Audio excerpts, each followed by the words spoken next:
Hi guys. So CBC was introduced a few years back, and as parents we have been doing projects here and there with our children, and we were asked to make our own sisal. So I'll show you how we can make sisal from the sisal plant, the traditional way. So come along, let me show you how it is done. Yeah guys, actually this my sister's daughter who is doing the project. She was so kind to do it with her, so let me show you how they did it.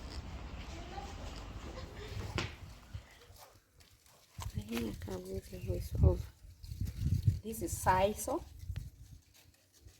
Our CBC children, grade 4, are supposed to make a sisal rope.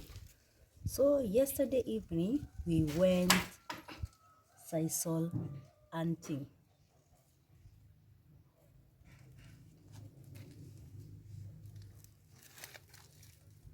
So you need the sisal plant and a very blunt panga.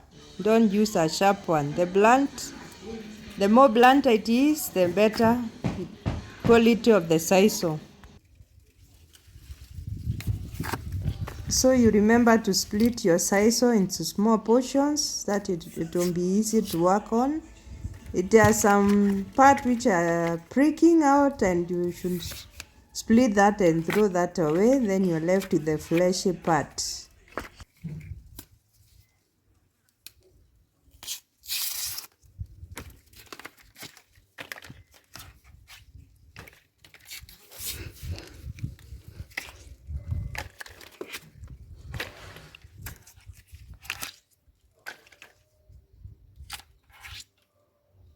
While growing up, the thorns could be used to take out jiggers.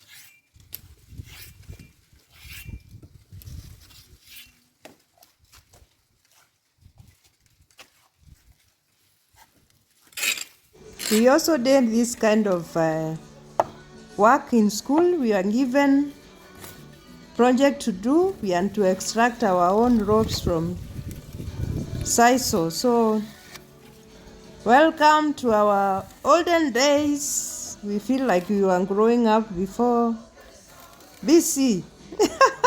But this is what we did in school with our teachers, and I really thank them.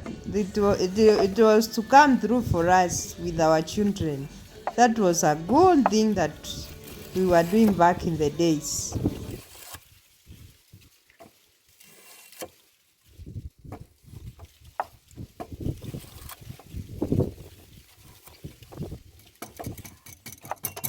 This to soften the sisal to make it easier to extract using a panga.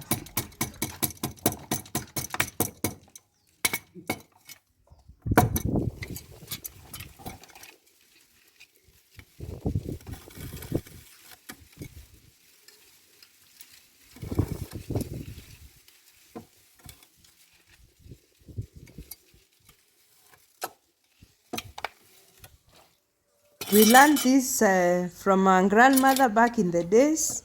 She used to do this to extract the sisal from the sisal plant, and that's how we got the experience. So we can come through for our children, because this Generation Z does not understand these traditional methods. So it's good that we got the experience from our grandparents. And she used to make a lot of ropes and basket with all this sisal that she was making. So I'm glad that these things are getting introduced again in our schools. Let them learn how things were done in the olden days. So home science, music, art and craft was so good back in our days. That's why I got to know how to crochet. How you can see my sister is extracting some sisal from the sisal plant. If we didn't have these ideas, I don't know where could our children could be learning from. So these were just basic things that were done in the olden days, and it's very nice that they are able to know how these things were done without using the modern method, by basically using a panga and a sisal plant.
Wow, and there comes our rope. See, would you have guessed this? It has come out very well. Let our children learn these things. It's very practical for them to see and experience what was done in the traditional way. So guys, thank you for watching. If you have not yet subscribed, please consider subscribing, like, share, and let me know what you think about this video. So bye, see you in another video.